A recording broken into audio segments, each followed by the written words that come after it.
Prayag college પાનોલ મુકામે શ્રીમદ ભગવદ્ ગીતા જ્ઞાન મહાયજ્ઞનું આયોજન પરમ પૂજ્ય સદગુરુ સ્વામી રામસુખદાસજી મહારાજ રચિત સાધક સંજીવની અંતર્ગત ગીતોપનિષદ સત્સંગ કથાનું 9 દિવસીય આયોજન પ્રયાગ કોલેજ પાનોલના પરિસરમાં કરવામાં આવેલ છે, જેના વક્તા તરીકે મૂળ શ્યામનગર અને હાલમાં નરોડા સ્થિત શિક્ષણ સાથે સંકળાયેલ એવા ચિંતક અને અધ્યાત્મનો બહોળો અનુભવ ધરાવનાર અધ્યાપક શ્રી ગૌતમભાઈ સામળભાઈ પ્રજાપતિ ઉર્ફે ગૌતમ મહારાજના શ્રી મુખેથી સંગીતના સથવારે મધુર વાણી દ્વારા કરવામાં આવેલ.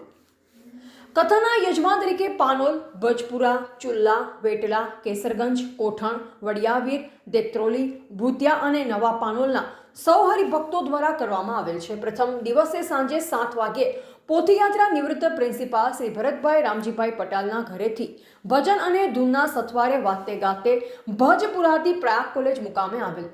તારીખ 23 થી 31 મે સુધી કથાનો સમય રાત્રે 8 થી 10નો રાખવામાં આવેલ છે, જેના લીધે વધુ સંખ્યામાં હરિભક્તો લાભ લઈ રહ્યા છે.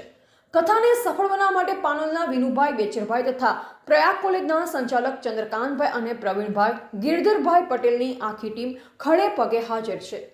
જ્યોતિ હાઈસ્કૂલ ખેડબ્રહ્માના પૂર્વ પ્રિન્સિપાલ સુરેશભાઈ પટેલ અને ગિરીશભાઈ પટેલ, રોજનટાથી રમણભાઈ પટેલ, સ્વામી શરણાનંદજીના વિચારોને આત્મસાત કરનાર પ્રેમાનંદ શર્મા ઉપસ્થિત રહી શુભેચ્છા પાઠવી હતી. મહત્વની બાબત એ છે કે કથાના યજમાન એવા 10 ગામોમાં છેલ્લા 10 વર્ષથી નિયમિત રાત્રે સાધક સંજીવનીનું વાંચન થાય છે અને દર રવિવારે પાનોલ અને ભજપુરાના ભાઈઓ દ્વારા કોઈ એક ગામમાં જઈ સાધક સંજીવનીમાંથી એક શ્લોકનું પઠન અને તેની છણાવટ કરવામાં આવે છે.